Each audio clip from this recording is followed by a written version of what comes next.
hoje nós temos dois livros para falar. O primeiro vai ser o livro do profeta Naum e depois o livro do profeta Abacuque.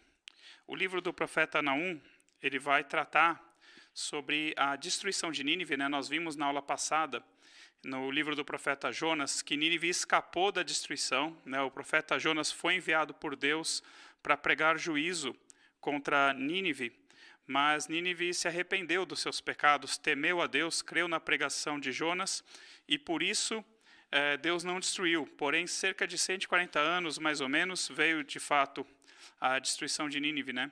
E outra coisa que nós vamos ver no livro do profeta Naum são as boas novas, paz para Judá e a destruição do homem vil, isso é, do exército assírio. O que isso significa? Né? Que Deus iria dar livramento para os irmãos, para os judeus, tá bom? Então, aqui é até onde nós já chegamos, né? Então, hoje a aula vai ser sobre Naum e sobre o livro do profeta Abacuque. Aqui a linha do tempo, eu coloquei ali a data de 612 anos antes de Cristo, que foi a conquista de Nínive pela Babilônia, né? E quando fala Babilônia, é que Babilônia não traduz exatamente aquele povo, aquele exército. Por quê? A Babilônia, ela foi cidade de diversos impérios, não de muitos, né, mas de alguns, do próprio Império Assírio. Então, é que aqui, né, quando fala de conquista de Nínive pela Babilônia, foram os caldeus, né, que era ali um povo ali daquela região, né, que se tornou, que eram habitantes ali da Babilônia, que se revoltaram, né, contra o domínio assírio e junto com outros povos, então, conquistaram Nínive numa guerra. Então, o profeta Naum perdão, não tem assim, o livro do profeta Naum não tem assim o tempo assim exatamente, né, em que Naum viveu ou que profetizou, né, mas pelo conteúdo da sua profecia, então ou provavelmente ele é ali mais ou menos contemporâneo a Isaías, Oséias e Miqueias, ou provavelmente é um pouco mais adiante ali, contemporâneo de Jeremias e Sofonias, tá bom? Então, aqui, só para mostrar, né, a extensão do Império Assírio, né, então aquele verde mais escuro, né, só que obviamente que é estimado, né, o verde mais escuro mostra o Império Assírio em cerca de 824 anos antes de Cristo, e o verde mais claro mostra, né, o Império Assírio em 671 anos antes de Cristo, né, dá para ver assim como ele se expandiu. Né, então ele chegou até o Egito, né, ele chegou a conquistar até o Egito ficou sendo um vassalo, né, submisso ao Império Assírio. E a capital do Império Assírio, né, ele era Assur, passou a ser Nínive, e Nínive está ali naquela setinha vermelha, tá bom? Para ficar mais fácil de localizar. Então, sobre o profeta Naum, né, o nome Naum significa conforto.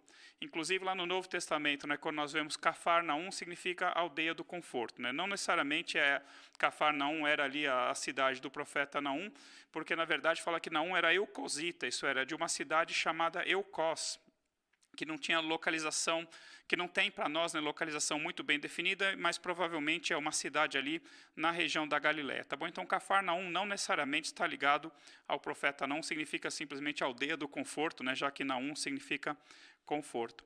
Então, não se sabe exatamente também em que período o profeta Naum viveu, mas certamente foi antes da destruição de Nínive pela Babilônia, em 612 anos antes de Cristo.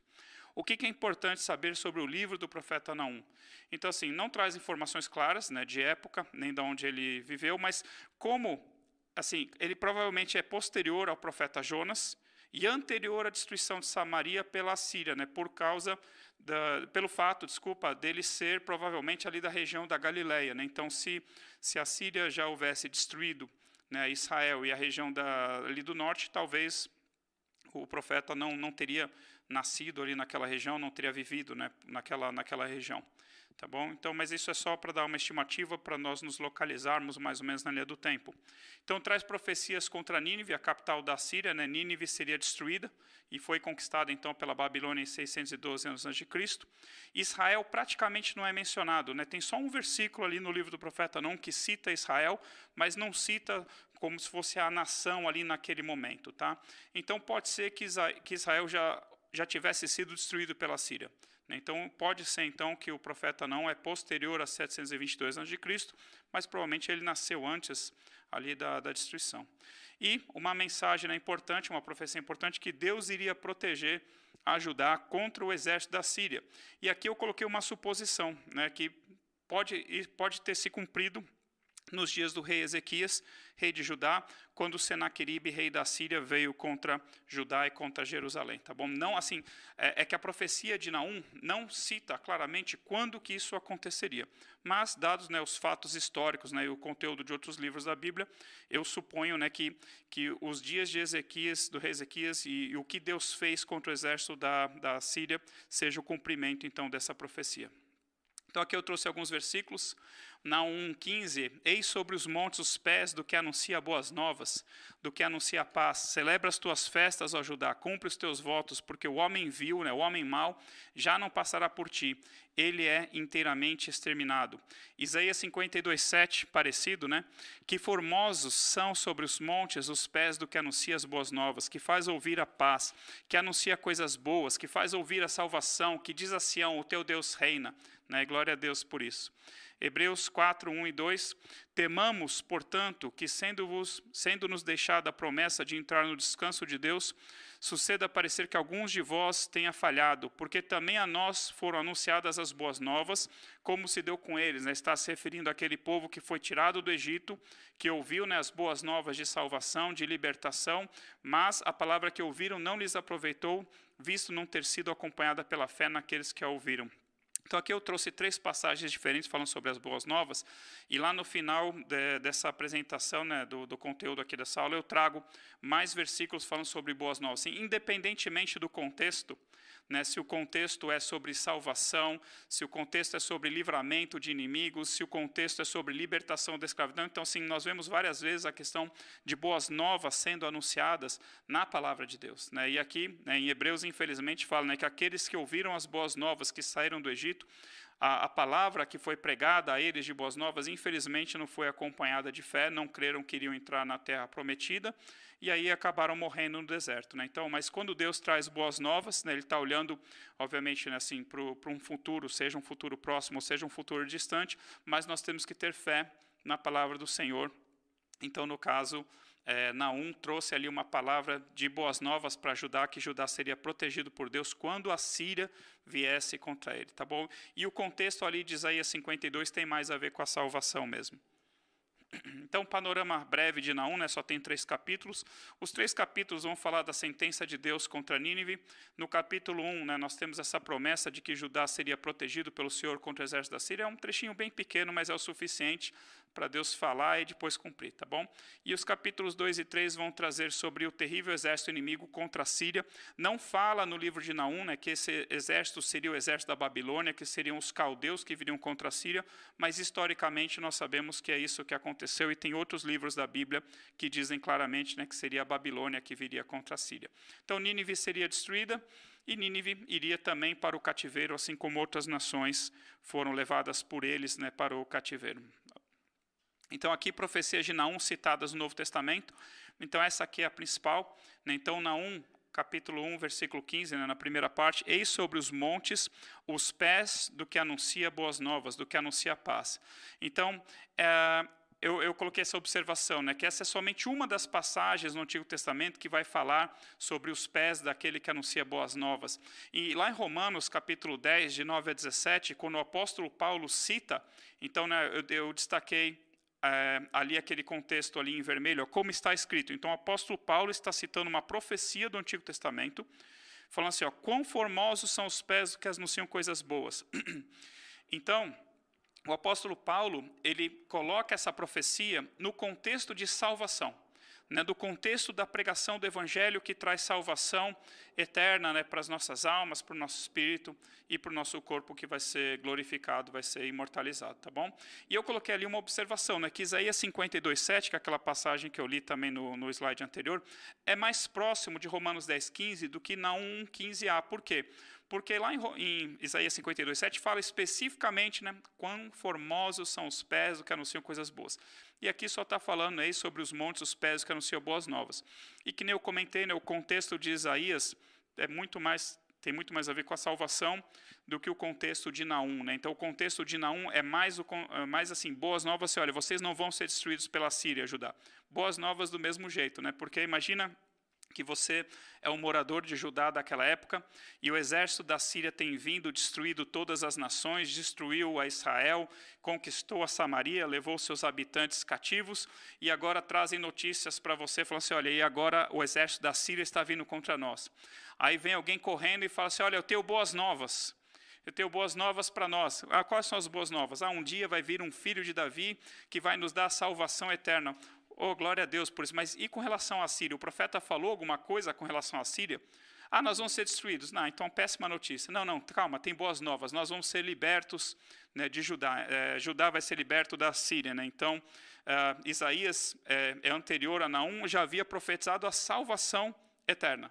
E agora Naum, né, está profetizando a salvação para aqueles dias. Não a salvação, obviamente, no inferno, mas a salvação, as boas novas do livramento contra o exército da Síria. Mas, afinal de contas, quem tem medo da Síria? Né? Por que ter medo da Síria? Eles eram bem tranquilos. Né? Então, essa aqui é uma figura antiga, né, tirada de um relevo, né, daquelas relevos em pedra, assim, relevos em barro, alguma coisa assim, mostrando aqui o exército assírio, né, jogando cabeças de um lado para o outro aqui, né? Então eles tinham assim um certo costume de decapitar seus inimigos, decapitar os rebeldes, né? Então não era uma coisa muito agradável. E eles tinham um outro costume também, né? Esse desenho em relevo está mostrando o quê? Está mostrando ali duas pessoas nuas, que estão sendo esfoladas. Né? O que é esfolar? Muitas vezes a gente fala, olha, a pessoa foi esfolada viva. Esfolar significa literalmente arrancar a pele da pessoa. E os assírios faziam isso, às vezes com a pessoa viva, às vezes com a pessoa morta, entendeu? Então também não era uma coisa assim muito agradável, né?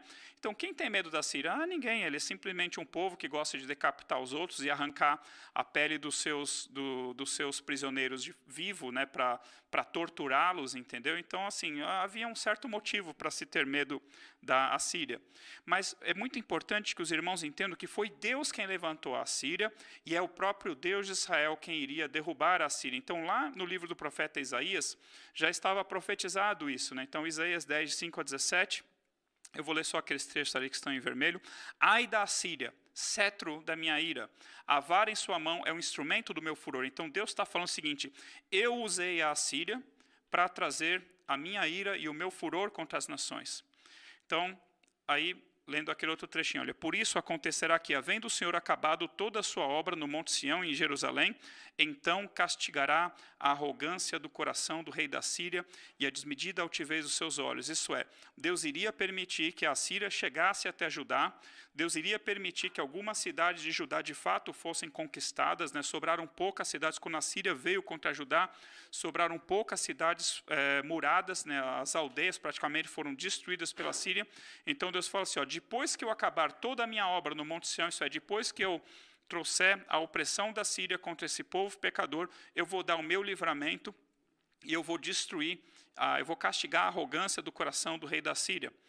Aí a última parte é em vermelha. Pelo que o Senhor dos exércitos, enviará a tísica contra os seus homens, né, doença, todos gordos e debaixo da sua glória, né, contra a Síria, acenderá uma queima, como a queima de fogo, porque a luz de Israel virá a ser como fogo, e o seu santo como labareda, que abrase e consuma os espinheiros e os abrolhos da Síria num só dia. Então Deus está falando assim, olha, eu levantei a Síria para juízo contra as nações, e eu permitirei que a Síria invada Judá. Mas aí, num determinado momento, eu vou livrar o meu povo e vou destruir o exército da Síria, tá bom? Porque naquela época Judá também já estava, né, em pecado, né? Não tão afundado em pecado ainda contra o reino do norte, contra Israel, mas já estava também em pecado.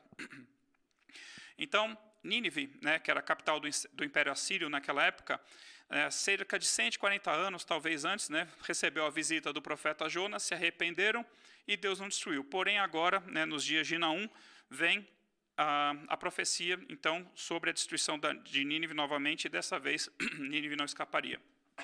Então, olha só como começa o livro do profeta Naum, capítulo 1, versículo 1. Sentença contra Nínive. Então, já foi uma sentença dada contra Nínive. E olha só, o Senhor é Deus zeloso e vingador. O Senhor é vingador e cheio de ira. O Senhor toma vingança contra os seus adversários e reserva indignação para os seus inimigos. O Senhor é tardio em irar-se, mas grande em poder e jamais inocente ou culpado. Depois eu tenho uma série de slides sobre essas afirmações que Naum faz sobre o Senhor, tá bom? Então, ali embaixo agora. O Senhor é bom, é fortaleza no dia da angústia e conhece os que nele se refugiam. Mas com inundação transbordante acabará de uma vez com o lugar desta cidade, né, Nínive. Com trevas perseguirá o Senhor os seus inimigos. Então aqui, né, eu quero destacar para os irmãos, assim, Deus contra os seus inimigos versus Deus a favor do seu povo, né, trazendo livramento. Então, novamente, aquele trecho de Naum, capítulo 1, de 2 até o começo do versículo 3. O Senhor é Deus zeloso e vingador. Contra quem? Contra os seus inimigos. O Senhor é vingador e cheio de ira contra os seus inimigos. O Senhor toma vingança contra os seus adversários e reserva indignação para os seus inimigos. Aí, em Naum, capítulo 1, versículos 7 a 9. O Senhor é bom para quem? Para aqueles que o temem. É fortaleza no dia da angústia e conhece os que nele se refugiam, tá bom?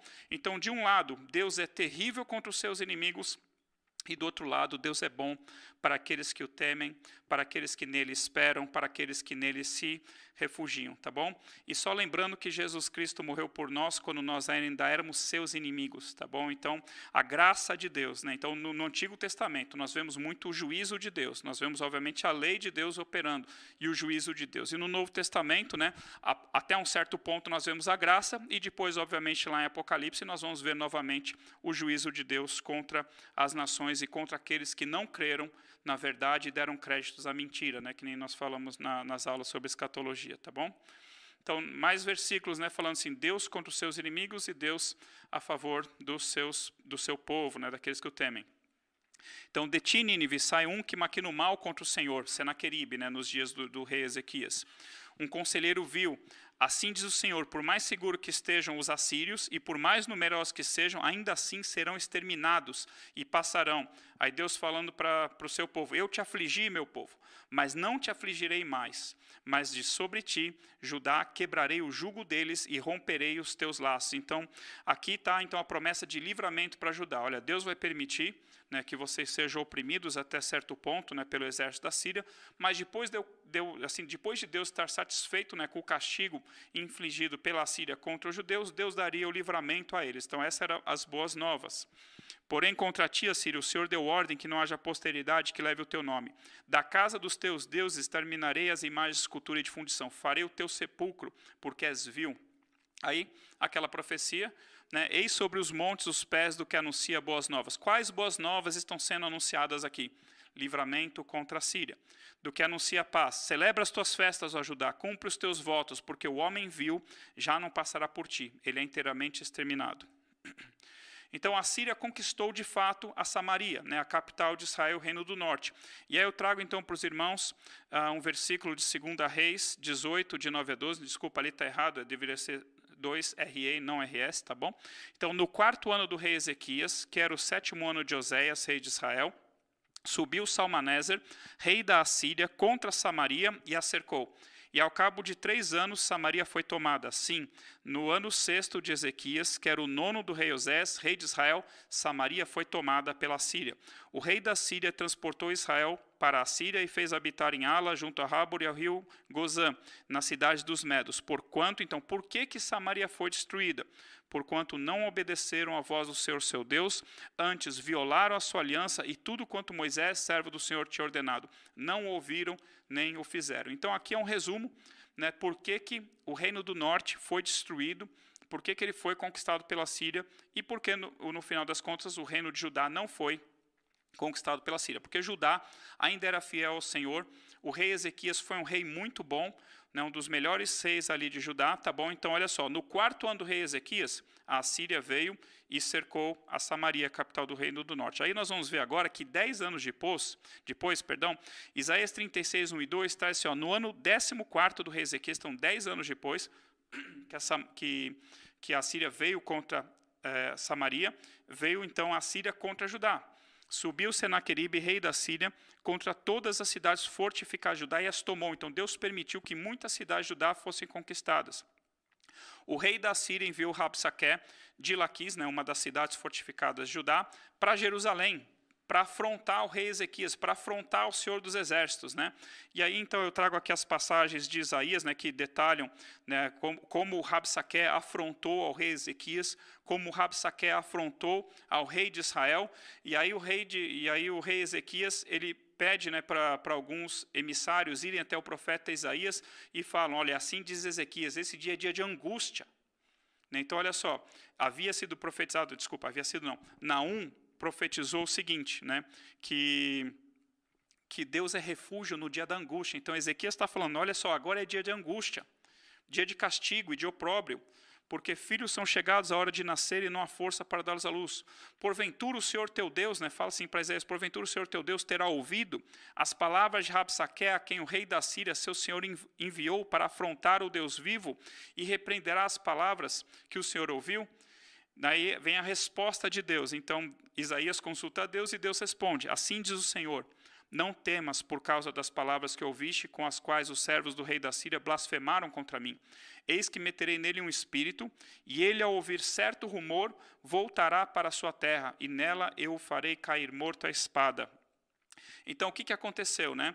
O rei da Síria ouviu um rumor a respeito de Tiraca, rei da Etiópia, que tinha saído para guerrear contra ele. Então, o rei da Síria estava guerreando dentro do território de Judá. A Etiópia ficava ali para o sul do Egito. Então, é como se tivesse saído um grande exército da Etiópia, né, que talvez iria se juntar com o exército, sei lá, do Egito, e viria contra o rei da Síria. E o que o rei da Síria fez? Se retirou. Né, ficou com medo ali daquele grande exército que estava vindo, ou supostamente estava vindo, porque isso não se concretizou. E aí o Rabsaque, né, vem e fala assim: assim falareis a Ezequias, rei de Judá, não te engane o teu Deus, em quem confias, dizendo: Jerusalém não será entregue nas mãos do rei da Síria. Mas nós podemos confiar nas palavras do Senhor, né? O que eu quero dizer é o seguinte, né, que Rabsaque está falando assim: ó, não confies no teu Deus, mas nós confiamos no Senhor nosso Deus. Ele falou, olha o que Deus fala ali depois.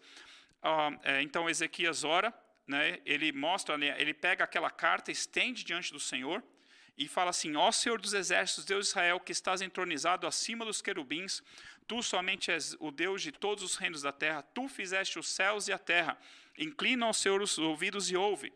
Na oração de Salomão: abre, Senhor, os olhos e vê, ouve todas as palavras de Senaqueribe, os quais ele enviou para afrontar o Deus vivo. Verdade é, Senhor, que os reis da Síria assolaram todos os países e suas terras e lançaram no fogo os deuses deles, porque deuses não eram, senão obra de mão de homens, né, ídolos de madeira e de pedra, e por isso os destruíram. Agora, pois, ó Senhor nosso Deus, livra-nos das suas mãos, para que todos os reinos da terra saibam que só tu és Senhor. Linda essa oração, né, do rei Ezequias, né, estendendo assim essa carta ali diante do Senhor, e vem então a resposta novamente de Deus, né, falando assim: olha, fala para Ezequias, né, assim, ó, visto que me pediste acerca de Senaqueribe, rei da Síria, esta é a palavra que o Senhor falou a respeito dele. A virgem filha de Sião te despreza e zomba de ti, né, do rei Senaqueribe. A filha de Jerusalém meneia a cabeça por detrás disso, está te desprezando. E Deus pergunta para Senaqueribe assim, né, a quem afrontaste e de quem blasfemaste? E contra quem alçaste a voz e arrogantemente ergueste os olhos? Contra o santo de Israel. Então ali, olha só aquele outro trecho em vermelho, né? Deus falando, obviamente que Deus não está falando pessoalmente com Senaqueribe, mas é a resposta de Deus à afronta de Senaqueribe por meio de Rabsaque. Acaso não ouviste que já há muito dispuseu estas coisas, já desde os dias remotos o tinha planejado? Isso é, Deus está respondendo, falando assim: olha, eu levantei a Síria, eu quis que a Síria destruísse as nações, eu permiti que a Síria invadisse a Judá. Você não sabia, Senaqueribe, que há tempos eu já tinha determinado isso? Agora, porém, eu faço executar essas coisas e eu quis que você reduzisse a montões de ruínas cidades fortificadas. Mas aí Deus continua falando, né? Então, para Senaqueribe: mas eu conheço o teu assentar, e o teu sair, e o teu entrar, e o teu furor contra mim. Né? Então, Senaqueribe tinha um ódio por Deus de Israel, ainda que o Deus de Israel foi quem o havia levantado, né, para trazer juízo contra as nações. Por causa do teu furor contra mim, e porque a tua arrogância subiu até os meus ouvidos, né? Então o rei da Síria achou que era o poder dele fazendo tudo aquilo, quando na verdade era o desígnio de Deus. Nós vamos ver Nabucodonosor caindo num erro semelhante daqui a pouco. Então, por causa do teu furor contra mim, porque a tua arrogância subiu até os meus ouvidos, eis que eu porei o meu anzol no teu nariz e o meu freio na tua boca, e te farei voltar pelo caminho por onde vieste. Pelo que assim diz o Senhor acerca do rei da Síria: não entrará nesta cidade, de fato não entrou, nem lançará nela flecha nenhuma, de fato não lançou. Não virá perante ela com escudo, nem há de levantar tranqueiras contra ela, armas de guerra. Pelo contrário, pelo caminho por onde vier, por esse voltará, mas nesta cidade não entrará, diz o Senhor, porque eu defenderei esta cidade para livrar por amor de mim e por amor do meu servo Davi. Que coisa linda, né? Então, assim, Deus está falando assim, ele não vai entrar nessa cidade, não vai tirar uma flecha sequer, eu vou defender essa cidade, por amor de mim e por amor do meu servo Davi, que já havia falecido há alguns séculos, há 2, 3 séculos mais ou menos, mas o amor de Deus por Davi, a aliança que Deus fez com Davi, preservava até aquele dia nessa cidade. E olha só isso, então saiu o anjo do Senhor e feriu no arraial dos assírios, no exército dos assírios, a 185.000 homens, numa noite. E quando se levantaram os restantes pela manhã, eis que todos estes eram cadáveres. Retirou-se, pois, Senaqueribe, rei da Síria, e se foi. Voltou e ficou em Nínive. Aconteceu que, estando ele a adorar na casa de Nisroque, seu Deus, Adrameleque e Sarezer, seus filhos, o feriram à espada. Então se cumpriu tudo o que o Senhor havia dito por intermédio do profeta Isaías, e também se cumpriu o livramento que Deus havia anunciado por intermédio do profeta Naum, que o homem viu não passaria mais por eles, que Deus iria livrar e falar assim, ô Judá, celebra aí as tuas festas, celebra o meu nome porque eu vou dar livramento para vocês.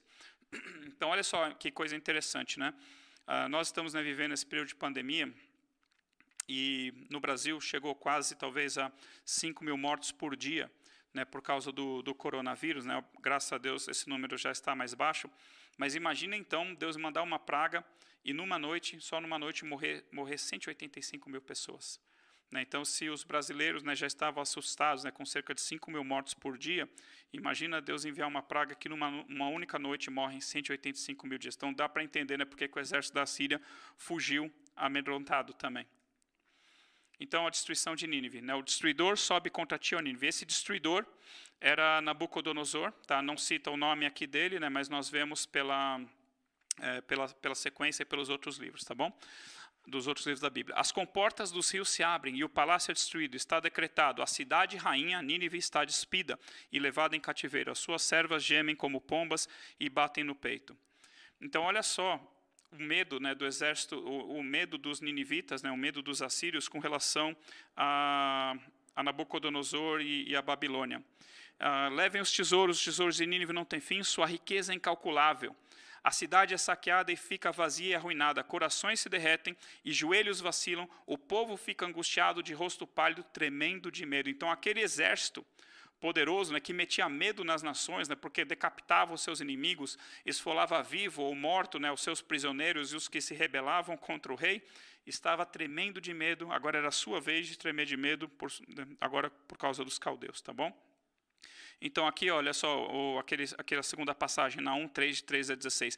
Eis que as tuas tropas no meio de ti são como mulheres, nada contra as mulheres servindo no exército, que nem acontece lá em Israel, por exemplo, nos nossos dias, mas aqui está falando o seguinte, eles estão como mulheres, como alguém que tem medo assim, de guerrear, Então aqui eu trouxe só uma descrição sobre a destruição de Nínive, extraído lá da Wikipedia, depois você pode dar uma lida com calma. Então, falando sobre a batalha de Nínive em 612, quando os caldeus, os babilônicos, junto com outros povos, destruíram então a capital do Império Assírio e se libertaram do seu jugo.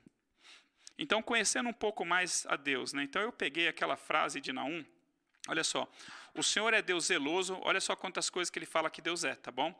Então, o Senhor é Deus zeloso, o Senhor é vingador, o Senhor é vingador e cheio de ira, o Senhor toma vingança contra os seus adversários e reserva indignação para os seus inimigos. O Senhor é tardio em irar-se, mas grande em poder e jamais inocente culpado. Então, eu coloquei aqui 6 coisas que Naum fala a respeito de Deus. Então, o livro de Naum nos revela um pouco da personalidade de Deus. E nos revela também muito sobre a manifestação de Deus naqueles dias, tá bom?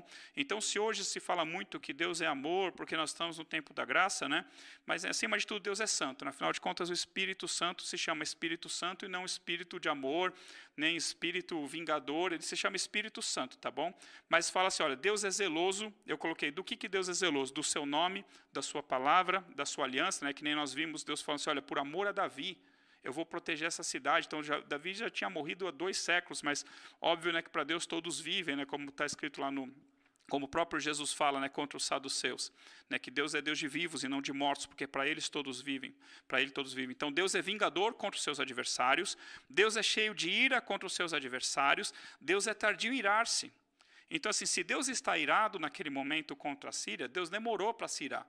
Né, Deus demorou para se irar contra os cananeus, demorou 4 séculos. Deus falou para Abraão, olha, daqui a 400 anos, né, então eu vou trazer os teus descendentes de uma terra onde eles serão escravos, eu vou trazer eles para julgarem, para exterminarem o povo os cananeus, né, porque os amorreus, porque ainda não se encheu a medida da iniquidade dos cananeus. Então o cálice da ira do Senhor estava se enchendo, né, o cálice da ira do Senhor, ele se esvazia quando a pessoa se arrepende, ele se esvazia, né, quando a pessoa se humilha diante de Deus, mas se a pessoa, um povo não se humilha e não pede perdão para Deus, esse cálice vai se enchendo. Né, o cálice da medida da iniquidade dos amorreus demorou cerca de 400 anos para se encher. Então aqui Deus está trazendo destruição, né, contra Nínive, é porque a ira do Senhor chegou num ponto contra Nínive e falou assim, olha, tá bom, eu vou usar Nínive, mas eu estou ficando irritado com eles. Né? Então chegou num ponto ali que Deus iria se vingar contra os seus inimigos, né? Porque afinal de contas Senaqueribe, né, que nós vimos, ele odiava a Deus. Ele enviou assim Rabsaque para afrontar o Deus vivo, né? Que nem o Golias, né, o filisteu, afrontou o Deus vivo e Davi ficou irado, Deus ficou irado e Deus usou Davi ali para matar Golias. Então Deus é tardio em irar-se, Deus é grande em poder e Deus é justo, isso é, ele não inocenta o culpado. Né, ele perdoa o culpado, né, quando o culpado se arrepende dos seus pecados. Nós continuamos sendo culpados dos nossos pecados, mas Deus nos perdoou. Né, Deus não falou assim, você é inocente. Não, eu não sou inocente, eu sou culpado, mas eu sou um culpado perdoado. Eu sou um culpado que alcançou misericórdia e graça aos olhos de Deus, tá bom? Então eu trouxe aqui tem vários slides, eu não vou passar por todos eles, né? Mas só para destacar, então, assim, aquilo que Naum falou, olha, Deus é zeloso, é vingador, é cheio de ira, é tardio em irar-se, grande em poder, é justo, não está simplesmente no livro do profeta Naum, isso está espalhado na Bíblia toda, né? Então aqui eu trouxe vários versículos, por exemplo, ali em Êxodo 20, de 2 a 7, ali dentro dos 10 mandamentos, Deus fala assim, porque eu sou o Senhor, teu Deus, Deus zeloso. Então aquilo que Naum falou, Deus é zeloso, ele já tinha falado. Né, então, o Deus é vingador, né, então está ali, ó, o Senhor vingará o sangue dos seus servos, tomará vingança dos seus adversários. Né, o dia do Senhor, né, eu comentei já em algumas aulas que há mais de um dia do Senhor na Bíblia, o dia do Senhor é um dia de ira. Também é chamado o dia da ira do Senhor. Né? Então, olha só, Jeremias 46:10. Porque este dia é o dia do Senhor, o Senhor dos Exércitos, dia de vingança contra os seus adversários. Né? Então, lá em Apocalipse, os santos que foram martirizados estão clamando por vingança, e Deus vai vingar o sangue deles. Eis que vem o dia do Senhor, dia cruel, com ira e ardente furor. Né? Então, ali, Lamentações, Jeremias está contando sobre o dia do Senhor que veio contra Judá, né, quando foi destruído pela Babilônia. Não houve no dia da ira do Senhor quem escapasse ou ficasse. Então tem um dia que Deus traz o julgamento, tem um dia que Deus traz o juízo, tem um dia que Deus executa a sua ira e o seu furor, e nós vamos ver isso acontecer novamente ainda lá em Apocalipse, tá bom? Então aqui tem vários desses versículos, tá, para mostrar que aquilo que Naum falou não está isolado. Né, assim, Deus é amor? Sim, claro que Deus é amor. Nós vamos ver isso lá em 1 João. Nós vamos ver isso lá em João 3,16, que Deus amou o mundo de tal maneira que deu seu Filho unigênito para que todo aquele que nele crê não pereça, mas tenha vida eterna. Mas nós temos que entender que Deus é santo, Deus se ira, né, Deus ele se alegra, Deus se entristece. Né, então, nós temos sentimentos porque nós fomos feitos à imagem e semelhança de Deus, né, mas nossos sentimentos foram corrompidos por causa do pecado. Então, quando Deus se ira, ele se ira de forma perfeita. Quando Deus traz juízo e destruição, ele está fazendo isso de forma perfeita, sem pecar, e Deus é sempre justo, tá bom? Então, era isso, né, que eu queria trazer para os irmãos nesses slides. E aí também Naum fala, Deus é bom. Né, então, lembra, né, que Deus é terrível contra os seus adversários, mas Deus é bom para aqueles que nele esperam, para aqueles que o temem, para aqueles que nele se refugiam. Então, olha só, Deus é bom, Deus é fortaleza no dia da angústia e Deus é refúgio para os que nele confiam. Aí eu trouxe várias passagens, tem muitas passagens de Davi, né, uma das pessoas que mais sabe o que se é refugiar no Senhor, né, fugiu de Saul, fugiu de Absalão, escapou dos filisteus, né, então Davi sabe o que é buscar refúgio no Senhor, ele sabe o que é se esconder no esconderijo do Senhor, tá bom? Então aqui eu trouxe várias passagens, né, para você depois ficar aí de referência, tá bom? Então, só terminar então sobre Naum falando sobre as boas novas, né? Então, Naum 1:15a, eis sobre os montes os pés do que anuncia boas novas, do que anuncia a paz. Então, eu comentei com os irmãos que o contexto aqui, as boas novas são, Deus vai livrar Jerusalém, né, do exército da Síria. Isaías 40, de 9 a 11, né, tu, ó Sião, que anuncia boas novas, sobe ao monte alto, tu que anuncia boas novas a Jerusalém, ergue a tua voz fortemente, levanta-o, não temas, e diz a cidade de Judá, eis aí está o vosso Deus. Né, então, aqui, num outro contexto, Isaías também anunciando boas novas. E depois, num outro contexto, Isaías 52:7, que está mais ligado, acho que à salvação mesmo, né? Que formosos, né? Então aqui é aquela passagem Romanos 10:17, se eu não me engano, que formosos são sobre os montes os pés do que anuncia as boas novas. Muito parecido, né, com Naum 1:15, que faz ouvir a paz, que anuncia coisas boas, que faz ouvir a salvação, que diz a Sião, o teu Deus reina, tá bom? Então aqui, Isaías 61:1, né, a profecia sobre Jesus Cristo, e que se aplica a nós também, o Espírito do Senhor Deus está sobre mim, porque o Senhor me ungiu para pregar boas novas. Né? Aqui são as boas novas de salvação mesmo. Né? E aqui, por exemplo, o anjo Gabriel vem anunciar boas novas para Zacarias, mas Zacarias, né, não acompanhou, né, de fé, então ele ficou mudo, né, até que João Batista nascesse. Então respondeu-lhe o anjo, eu sou Gabriel, que assisto diante de Deus e fui enviado para falar-te e trazer-te estas boas novas. Romanos 10, né, aquela passagem que eu já tinha citado. Então, é isso, tá bom? Então, Naum, terminamos Naum. Naum fala, então, do juízo contra a Síria. E agora nós vamos ver o livro do profeta Abacuque, que vai falar, né, de Deus usar a Babilônia como instrumento do seu juízo, como instrumento, né, para castigar as nações, mas a destruição também viria contra a Babilônia. Então, Abacuque, o exército da Babilônia viria contra Judá como juízo de Deus. Fala sobre a futura destruição da Babilônia, a salvação pela fé e toda a terra se encherá do conhecimento da glória de Deus. Esses são os 4 principais pontos, né, que eu quero destacar com vocês. E eu trouxe aqui exatamente as mesmas imagens da minha aula do profeta Jeremias, né, que fala da destruição de Jerusalém, né, fala do cálice da ira do Senhor, é que aqui não menciona especificamente o cálice da ira do Senhor, mas está no mesmo contexto que Jeremias 25, o cálice da ira do Senhor, e ali um leão ali que representa a Babilônia. Isso aqui fazia parte dos muros antigos ali da Babilônia, tá bom? Então avançamos, né? Terminamos Naum, vamos falar de Abacuque. Então o profeta Abacuque também não tem uma data precisa de quando ele viveu, de quando ele profetizou, nem de onde que ele era, tá bom? Mas pelo conteúdo da profecia dele, é bem provável que ele fosse contemporâneo do profeta Jeremias, tá bom? Então ali, né, naquela visão, né, que traz os reis de Judá e os profetas, né, só para a gente nos localizar melhor ali no tempo, vai falar então, né, que quer dizer, eu coloquei ali uma suposição, né, que Abacuque é contemporâneo a Jeremias. Então o império da Babilônia, em termos territoriais, então o Império Babilônico ele sucedeu, né, o Império Assírio, só que em termos de território ele é até menor, né, do que o Império Assírio, mas não quer dizer que ele tenha sido inferior em glória, né, não quer dizer que ele tenha sido inferior em riquezas.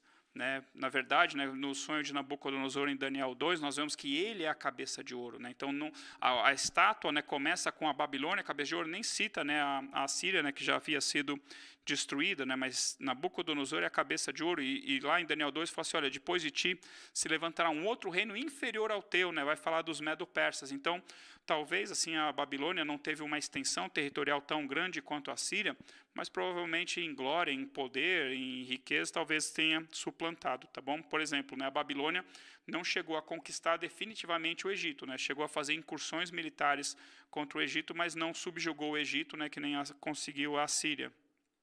Sobre o profeta Abacuque, né? Abacuque significa abraço, então não sabe exatamente em que período ele viveu, nem onde ele nasceu e profetizou, né? Mas provavelmente ele fez tudo isso, né, antes da destruição da Babilônia e talvez antes mesmo da destruição de Judá, então contemporâneo ao profeta Jeremias, provavelmente. Tá bom? Então o que é importante saber sobre o livro do profeta Abacuque? né, nós vemos questionamentos que os homens fazem a Deus e que são atemporais, como, por exemplo, a questão da prosperidade dos perversos e o fato de Deus permitir, né, que os poderosos oprimam os mais fracos. Aqui tem profecia sobre o juízo de Deus contra Judá e contra as nações rebeldes, e mesmo sendo pertencente a uma nação, então Abacuque, né, mesmo pertencendo a Judá, provavelmente, né, que era uma nação que estava debaixo do juízo de Deus, e mesmo esperando passar por dificuldades, então nós vemos a declaração de Abacuque, né, em Abacuque 3, vemos a sua fé, a sua fidelidade a Deus e o quanto ele confiava no Senhor. Então, Abacuque 1:5, vede entre as nações, olhai, maravilhai-vos e desvanecei, porque realizo em vossos dias obra tal, que vós não crereis quando vos for contado. Eu vou mostrar para vocês qual é o contexto disso. A obra que Deus iria fazer, que as pessoas não imaginavam, é o seguinte, o que os judeus não imaginavam, eu vou trazer Nabucodonosor e a Babilônia contra vocês. Eles não imaginavam isso, tá bom? Então, essa é a obra que eles não esperavam que Deus fosse realizar. Abacuque 2:4, eis o soberbo, sua alma não é reta nele, mas o justo viverá pela fé. Né? Eu vou destacar depois isso, já. Essa declaração de Abacuque, né, tem um impacto muito grande no apóstolo Paulo, lá em Romanos e também no livro de Gálatas, na epístola de Paulo aos Gálatas. E essa é um dos versículos-chave para a reforma protestante por Martinho Lutero. E Abacuque 3, 17 e 18, um versículo bastante conhecido, ainda que a figueira não floresça, nem haja fruto na vide, o produto da oliveira minta e os campos não produzam mantimento, as ovelhas sejam arrebatadas do aprisco e nos currais não haja gado, todavia eu me alegro no Senhor e exulto no Deus da minha salvação. É linda essa frase, né, de Abacuque, nós vemos a sua fé no Senhor, a sua fidelidade, olha, ainda que esteja tudo ruim, eu confio no Senhor, né, e vou continuar confiando nele, vou continuar crendo nele. E exulto, olha só que lindo, eu exulto no Deus da minha salvação, mesmo no meio das minhas dificuldades, né, eu exulto, eu me alegro no Deus da minha salvação. Então, lindo o que Abacuque fala, serve para nós, é atemporal também. Então, o panorama do livro do profeta Abacuque, né, então, o questionamento do profeta Abacuque a Deus por causa da opressão, da violência e da injustiça em Judá, a resposta inesperada de Deus. Deus fala assim, eu estou vendo tudo isso, e por causa disso eu vou trazer a Babilônia contra Judá, e Judá vai ser destruído, Jerusalém vai ser destruído. Né? Então, o que Deus iria fazer? Então, Abacuque está questionando, Deus, o que o Senhor vai fazer a respeito dessa opressão, dessa violência e da injustiça que está sendo praticada? Deus fala assim, eu vou trazer Nabucodonosor e a Babilônia para julgar vocês. E daí, Abacuque faz outros questionamentos a Deus com relação aos caldeus, então. Aí no capítulo 2 nós vemos o que eu creio que seja a invenção do outdoor, aquela afirmação de Abacuque 2:4, a salvação do justo pela fé. Assim, não é a salvação de qualquer um, porque está escrito, o justo viverá pela fé. Né? Então, o perverso, talvez Deus não que Deus não vá ter misericórdia, né? Mas assim, é que Abacuque 2:4 fala especificamente, o justo viverá pela fé. Então, a pessoa, né, que teme a Deus, a pessoa, né, que pratica boas obras, não vai ser salvo, né, pelas suas boas obras. Né? Ele vai ser salvo pela sua fé, né, no Senhor, tá bom? Então, toda a terra se encherá do conhecimento da glória de Deus, e 5 ais sobre os caldeus e sobre os soberbos. Aí em Abacuque 3, a oração de Abacuque em forma de canto, né, o juízo de Deus contra Judá inevitável estava próximo, o juízo de Deus contra a Babilônia também viria no futuro, e nós vemos a fé e a fidelidade de Abacuque a Deus. Então, passagem de Abacuque citada no Novo Testamento. Então, Abacuque 1:5, vede entre as nações, olhai, maravilhai-vos e desvanecei, porque realizam em vossos dias obra tal, que vós não crereis quando vos for contado. Então, qual é o contexto, né, de que Deus fala isso? O contexto Deus falando assim, eu vou trazer a Babilônia para destruir Judá e Jerusalém. Tá bom? Então, esse é o contexto. Né? E assim, e por que era inesperado? Porque os judeus achavam que o fato do templo estar no meio de Jerusalém, o templo do Senhor estar no meio de Jerusalém, isso os iria proteger. Né? E é justamente isso que clama Deus através de Jeremias contra o povo. Não adianta vocês dizerem, templo do Senhor é este, porque o templo não protegerá a nação iníqua, né, no dia do juízo. Aí em Atos capítulo 13, versículo 38 a 42, o apóstolo Paulo cita Abacuque 1:5, né, mas em qual contexto que o apóstolo Paulo cita Abacuque 1:5? Né? Então ele cita para falar de outra obra inimaginável. Então, em Abacuque, uma obra inimaginável de Deus. Deus vai trazer a Babilônia para destruir o seu próprio povo. E qual é a obra inimaginável que o apóstolo Paulo está citando no Novo Testamento, falando a respeito da salvação? Que o Messias, o Filho de Deus morreria na cruz pelos nossos pecados. Então, inimaginável para aqueles que não entenderam as profecias, para quem não entendeu o Salmo 22 de Davi, para quem não entendeu Isaías 52, 53, para quem não entendeu o que está escrito no livro do profeta Zacarias, mas inimaginável para aquela geração, o Messias, Filho de Deus, morrendo na cruz pelos pecados de toda a humanidade, tá bom? E a outra passagem, né, que é citada de Abacuque no Novo Testamento, é Abacuque 2,4, quando ele fala, eis o soberbo. E aqui, quando ele está falando soberbo, nós temos que entender que o contexto é o rei da Babilônia vindo contra as nações, vindo contra Judá. E nós vimos lá em Daniel 4, depois, né, quando tem o sonho de Nabucodonosor a respeito daquela grande árvore, que o que era a interpretação daquele sonho? Nabucodonosor, você se ensoberbeceu, você se engrandeceu contra o Deus do céu, Deus vai te derrubar do trono, Deus vai te humilhar, você vai comer erva como o boi por 7 anos, né? Os teus pelos vão crescer como os teus cabelos, os teus pelos vão crescer como a pena da águia, e você será humilhado até que você entenda que os céus dominam sobre a terra. Deus estabelece reis, Deus remove reis, Deus dá o reino dos povos a quem Deus quiser, né? Então, nós temos que entender que isso está dentro do contexto da Babilônia vindo contra as nações, e a Babilônia, o rei Nabucodonosor, achando que era o seu poder, e não o desígnio de Deus, tá bom? Então, quando fala eis o soberbo, eis o arrogante, a continuação de Abacuque 2 são 5 ais sobre os caldeus. Então, nós temos que entender que ele está falando contra o soberbo Nabucodonosor, na verdade, né? Porque nós vamos ver o contexto depois, tá bom? E o justo viverá pela sua fé, eu creio que tem a ver aqui nesse contexto com aquilo que Deus havia profetizado através de Jeremias, falando assim, olha, se alguém não se submeter ao jugo de Nabucodonosor, contra esse eu vou trazer a espada, a fome, a peste, será destruído, será levado para o cativeiro. Mas aquele que crer naquilo que o meu servo Jeremias está pregando, e aquele que se submeter, a nação que se submeter ao jugo de Nabucodonosor, eu vou permitir que fique na sua terra. Então, se o rei, né, se os reis de Judá tivessem crido na pregação de Jeremias, né, principalmente o último rei de Judá, ele teria permanecido, ele teria sobrevivido, teria ficado na sua terra, mas ele não creu, né, e aí Nabucodonosor vem, captura ele, fura os seus 2 olhos, né, mata seus filhos perante ele, fura os seus 2 olhos e leva ele acorrentado em cadeias lá para a Babilônia. Tá bom? Então esse é o contexto em que Deus traz essa passagem para Abacuque. Mas Paulo cita, né, tanto em Romanos 1, 15 a 17, quanto em Gálatas 3, de 6 a 11, Paulo cita que o justo viverá pela fé para falar da salvação pela fé em Jesus Cristo e não pelas nossas obras, tá bom? Então, Paulo aplica esse versículo ao contexto de salvação da condenação do inferno, tá bom? E aí eu coloquei ali mais algumas outras passagens, né, para os irmãos, Efésios 2, 8, 10, Gálatas 2, 15 e 16 e o versículo 21, que reforça isso que o apóstolo Paulo está falando, tá bom? Então, lindo a revelação do apóstolo Paulo, entendendo, né, que aquilo que Deus falou através do profeta Abacuque, num contexto, se aplica num contexto muito maior, né? Então, assim, Abacuque estava errado, esse contexto de Abacuque está errado? Não, não está errado, mas Paulo tem a revelação e fala, olha, aquilo que Deus falou através de Abacuque se aplica num contexto muito maior.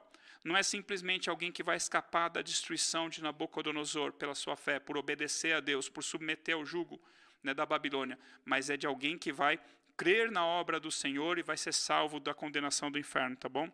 Então, isso é que nós temos que entender na palavra de Deus, né? Então, tem muitas profecias no Novo Testamento, tem muitas profecias do Antigo Testamento que são citadas no Novo e que aparentemente estão num contexto completamente diferente, sim, mas é a revelação de Deus, né, dada para o apóstolo Paulo, dada para o apóstolo Pedro, revelada para o apóstolo João, explicando, olha, sim, aquilo estava naquele contexto, mas aqui se aplica a um contexto ainda maior, tá bom? Então, olha, tem boas novas de salvação anunciadas por Naum, contra o exército da Síria, sim, mas aquelas boas novas que nós estamos trazendo aqui para o Novo Testamento são maiores ainda, é o livramento da morte e do inferno, tá bom? Então, Martinho Lutero e a Reforma Protestante, né, o sola fide, né, o somente a fé. Então, esse versículo de Abacuque 2,4 é a base, né, da pregação do apóstolo Paulo para falar que o justo viverá por fé. E em Romanos 3,28, então Paulo conclui, né, a sua defesa de que o justo viverá pela fé e fala assim, concluímos, pois, que o homem é justificado pela fé em Jesus Cristo, independentemente das obras da lei.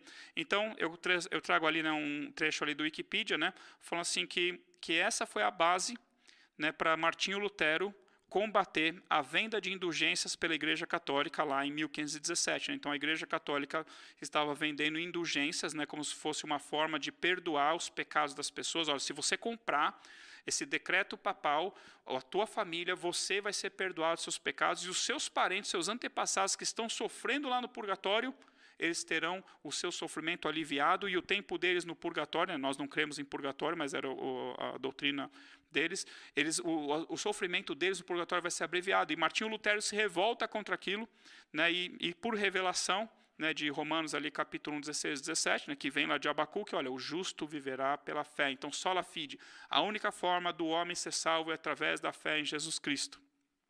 E aí eu trago ali também, né, no texto, ali, ó, o sola fide, né, só pela fé, somente as Escrituras, somente Cristo, só pela graça e só a Deus a glória. Né? Então, os 5 sola, né, de Martinho Lutero dentro ali da Reforma Protestante, tá bom? Então, disparado, esse o trigger disso, né? Então o gatilho disso foi Paulo, Romanos 1, 16, 17, que por sua vez se inspirou em Abacuque 2,4, tá bom?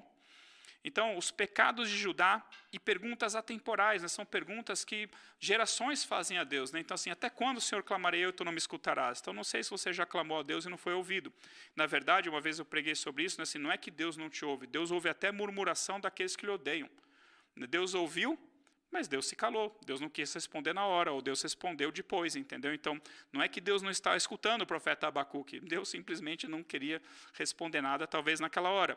Até quando, Senhor, eu gritarei violência e o Senhor não salvará? Né? Quantas vezes nós vemos opressão, né, nas nações, por exemplo, os refugiados sírios, no Haiti, o que está acontecendo, na África, né?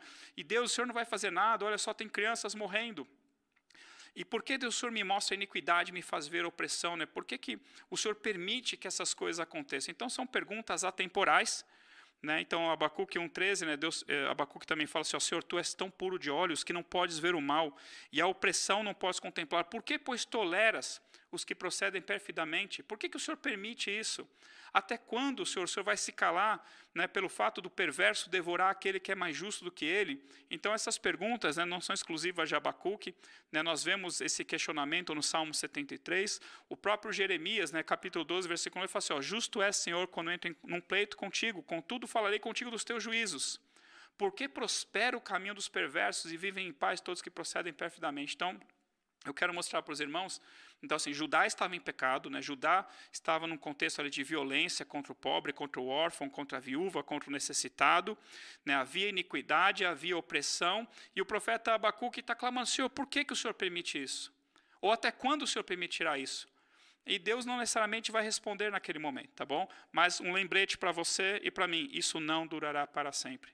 Deus um dia irá trazer o seu juízo sobre toda a humanidade. E Deus iria trazer juízo. Então, Abacuque está lá clamando a Deus, se queixando contra Deus, e vem a resposta de Deus. Antes da resposta de Deus, perdão. Então, aqui, assim, qualquer semelhança com a nossa realidade, né, dos nossos dias, não é mera coincidência. Então, Abacuque fala assim, ó, por esta causa, Senhor, a lei se afrouxa, a justiça nunca se manifesta, porque o perverso cerca o justo, a justiça é torcida. Então, assim, quando Provérbios 29, 16. Quando os perversos se multiplicam, multiplicam-se as transgressões, mas os justos verão a ruína deles. Então, quando o justo domina, o povo se alegra. Quando o perverso domina, quando os perversos se multiplicam, aí a lei é torcida, né, a justiça nunca acontece. Né? Então, qualquer semelhança com a nossa realidade, né, com os nossos dias, não é mera coincidência, tá bom? Então, Abacuque está clamando, Senhor, o Senhor não vai fazer nada? Então vem a resposta de Deus, mas não na forma como Abacuque gostaria. Abacuque 1,5, vede entre as nações, olhai, maravilhai-vos e desvanecei, porque realizam em vossos dias obra tal, que vós não crereis quando vos for contada. E qual é a obra que Deus estava para fazer? Versículo 6. Pois eis que suscita os caldeus, né, os caldeus são os babilônicos, nação amarga e impetuosa, que marcham pela largura da terra para apoderar-se de moradas que não são suas. Então, eles iriam tomar as nações, iriam se apoderar de nações. Então, Deus iria trazer os caldeus, a Babilônia, como juízo contra Judá e contra as nações. Não era essa a resposta que Abacuque queria aos seus questionamentos, mas foi essa a resposta que Deus trouxe para ele. Quem tem medo da Babilônia? Né? Então, Abacuque 1, 7, 11 começa a falar assim, olha, eles são pavorosos e terríveis. outro trecho ali grifado. Eles todos vêm para fazer violência, o seu rosto suspira por seguir avante. Eles reúnem os cativos como areia. Eles escarnecem dos reis, os príncipes são objeto do seu riso. Riem-se de todas as fortalezas, porque amontoando terras as tomam. Então, assim, o exército da Babilônia era terrível, mais terrível do que o exército da Síria. Então, quem tem medo da Babilônia? Os próprios assírios, que nem eu mostrei para os irmãos lá na aula de Naum, né, no material passado. O povo fica angustiado, de rosto pálido, tremendo de medo. Então, os assírios, que eram terríveis, a hora que os babilônicos se levantaram, né, junto com outras nações, para vir contra eles, foram a vez dos próprios assírios terem medo. Então, os assírios que metiam medo nas nações, eles tinham medo da Babilônia, né, daquele povo que se levantou, daquele exército terrível, tá bom? E, novamente, assim como eu falei na aula de Naum, no material de Naum, que foi Deus quem levantou a Síria como instrumento do seu juízo, e era Deus quem iria derrubar a Síria, da mesma forma, igualzinho, foi Deus quem levantou a Babilônia, e é Deus quem a iria derrubar. Então, Abacuque 1,12, ó Senhor, para executar juízo, puseste aquele povo, os caldeus, tu, ó rocha, o fundaste para servir disciplina. Então, Abacuque traz essa revelação. Os caldeus foram constituídos por Deus, os babilônicos foram levantados por Deus para trazer juízo contra as nações. E é isso que nós vemos lá em Jeremias 25, né, no contexto ali do cálice da ira do Senhor. Então Deus fala para Jeremias, então Deus através de Jeremias está falando assim, ó, visto, né, que Judá, Jerusalém, não escutou as minhas palavras, eis que mandarei buscar todas as tribos do norte, diz o Senhor, como também a Nabucodonosor, rei da Babilônia, meu servo, e os trarei contra esta terra, contra os seus moradores e contra todas estas nações em redor, e os destruirei totalmente. Deus levantou a Babilônia, Deus iria destruir a Babilônia. Estas nações servirão ao rei da Babilônia 70 anos. Acontecerá, porém, que quando se cumprirem os 70 anos da Babilônia, castigarei a iniquidade do rei da Babilônia e a desta nação. Diz o Senhor, como também a terra dos caldeus. Farei delas ruínas perpétuas. Então, assim, Deus levantou para trazer juízo, e um dia Deus também iria trazer juízo contra a Síria e também contra a Babilônia, da mesma forma, tá bom? Então aqui é a mesma coisa. Então, tu, Babilônia, eras meu martelo e minhas armas de guerra. Por meio de ti despedacei nações e destruí reis. Por meio de ti despedacei o cavalo e o seu cavaleiro, e assim segue, tá bom? Então, assim, quero deixar claro para os irmãos. É Deus quem faz essas coisas, tá bom? O cálice da ira de Deus, né? Então, aquele trecho em vermelho do meio assim. Então, depois de Deus enviar o cálice da sua ira para todas as nações ali da terra ao redor ali de Israel, para todas aquelas nações conhecidas naquela época, e a todos os reis do mundo sobre a face da terra, e depois de todos eles ao próprio rei da Babilônia. Então, a própria Babilônia ia ter que beber do cálice da ira do Senhor. Então agora que Deus falou, olha, Abacuque, eu vou trazer os caldeus contra vocês, aí Abacuque questiona a Deus. Então, assim, deixarás que permaneçam impunes, continuarão a destruir cruelmente as nações, o Senhor vai deixar que os caldeus e os babilônicos destruam as nações? Aí Abacuque se coloca, fala assim, ó, por-me-ei na minha torre de vigia, colocar-me-ei sobre a fortaleza e vigiarei para ver o que Deus me dirá e que resposta eu terei à minha queixa. Então, primeiro Abacuque estava reclamando da injustiça de Judá, da opressão, da violência, e agora ele está questionando, Senhor, que história é essa? Que o Senhor vai trazer os caldeus, os babilônicos para nos destruir, para destruir as nações. O Senhor vai permitir isso? O Senhor vai permitir que eles nos capturem, que eles nos destruam, que eles nos levem para o cativeiro? Então, eu falo assim, agora eu vou orar, agora eu vou ficar esperando aqui a resposta de Deus. E Deus respondeu. O Senhor me respondeu e disse, escreve a visão, grava sobre tábuas, para que possa ler até quem passa correndo. Então, aqui eu coloquei aqui a invenção do outdoor, tá bom? Eu creio que foi Deus que inventou o outdoor. Porque a visão que eu estou te dando ainda está para cumprir-se no tempo determinado, isso é, depois de 70 anos da Babilônia, mas se apressa para o fim e não falhará. Se tardar, espera-o, porque certamente virá, não tardará. Então, qual era a visão a ser colocada no outdoor? A visão a ser colocada no outdoor não era sobre a salvação da condenação do inferno pela fé no Senhor Jesus, né? Porque Abacuque 2,4 está dentro, né? O justo viverá pela fé, está dentro da visão que Deus trouxe, mas não é sobre isso a visão. Né? Também não era a visão de que a terra se encheria do conhecimento da glória do Senhor, embora essas coisas estejam ali contidas, tá bom? Então a visão era sobre a destruição da Babilônia. Os 5 ais sobre os caldeus, ou 5 ais sobre os soberbos e os arrogantes, tá bom? Então essa era a resposta de Deus à queixa de Abacuque, falando assim, o Senhor vai deixar os caldeus destruírem tudo? Tá bom? Então aqui, né, eu trago novamente, assim, só para lembrar, então, Abacuque 2,4 fala assim, eis o soberbo, a sua alma não é reta nele. Então quem que é o soberbo?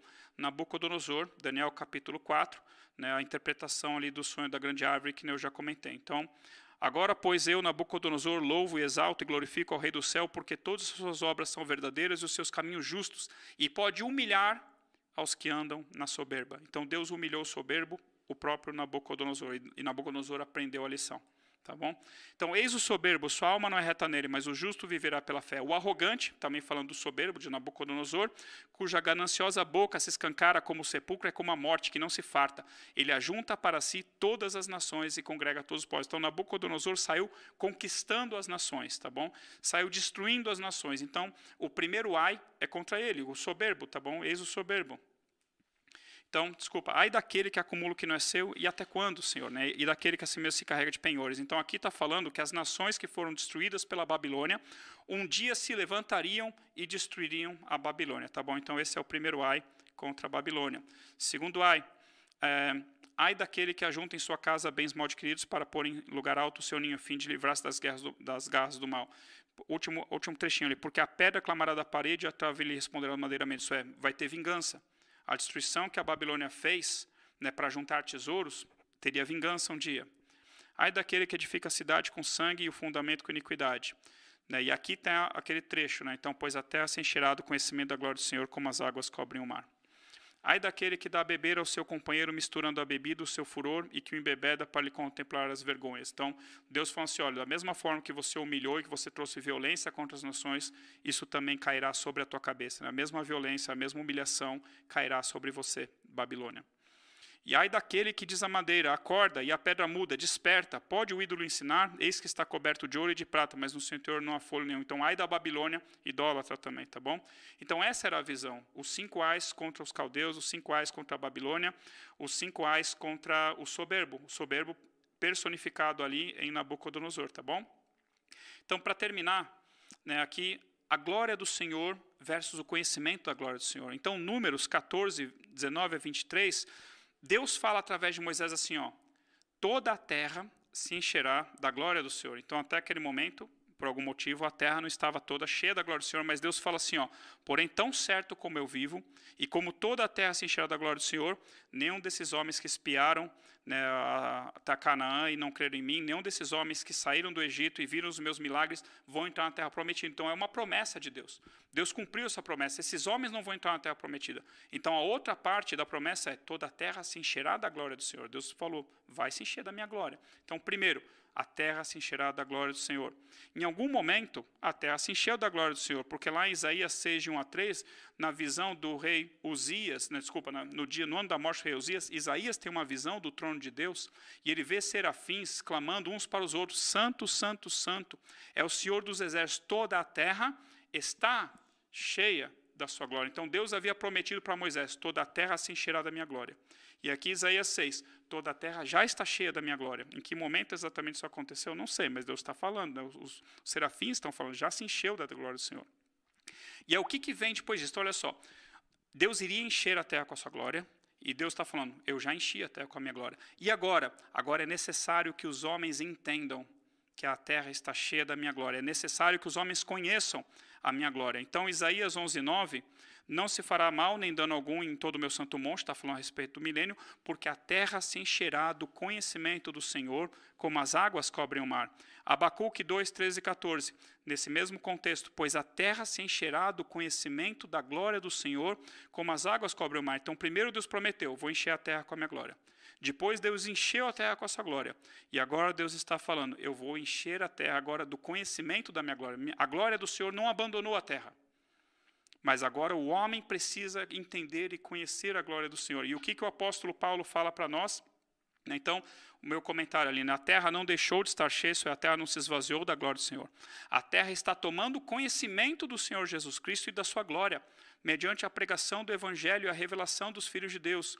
2 Coríntios 4, de 3 a 6, Paulo fala assim, mas se o nosso evangelho ainda está encoberto, é para os que se perdem que está encoberto, nos quais o Deus deste século, Satanás, cegou o entendimento dos incrédulos para que lhes não resplandeçam a luz do evangelho da glória de Cristo com a imagem de Deus. Eu pulei o versículo 5, ali tem o versículo 6, então. Porque Deus que disse, das trevas resplandecerá a luz, Ele mesmo resplandeceu em nosso coração para a iluminação do conhecimento da glória de Deus na face de Cristo. Então, assim, a terra já está cheia da glória do Senhor, e cabe ao homem pregar o evangelho de Deus para que outros homens tomem conhecimento, né, da glória do Senhor, Jesus Cristo, né, assim, para que os homens conheçam o Senhor e a sua glória. Né? Isaías 11:9 fala assim, vão conhecer o Senhor. E Abacuque 2:13-14 fala assim, vão conhecer a glória do Senhor. Então temos que conhecer o Senhor Jesus Cristo e a sua glória, tá bom?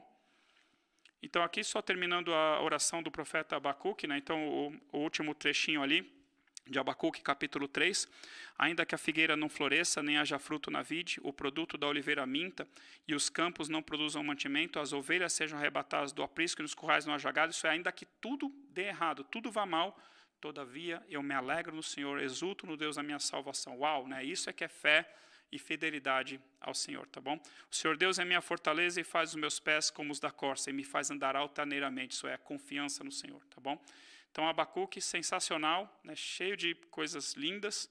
E só para deixar então para os irmãos, eu trouxe aqui 3 louvores, um do Asaf Borba, um do Ministério Ouvir e Crer. Esses 2 nós cantamos na igreja já várias vezes, que falam justamente a oração de Abacuque. Né? Ali a letra do Asaf Borba é um trecho bem grande ali, né, da oração de Abacuque. O dos irmãos do Ouvir e Crer é um pedacinho, né, também. E a do Fernandinho também fala, né, a respeito da figueira, tá bom? Então, é tão linda, né, essa revelação, essa oração de Abacuque, que temos aí 3 louvores abençoados, né, falando, citando ali o profeta Abacuque, tá bom? Então, depois você pode acessar aí, essas 2 eu já conhecia, essa do Fernandinho eu não conhecia, tá bom? Então, Deus te abençoe no nome de Jesus, né, que você siga firme no Senhor, independentemente das circunstâncias, tendo fé, confiando e se refugiando no Senhor nosso Deus. Deus abençoe a tua casa, em nome de Jesus.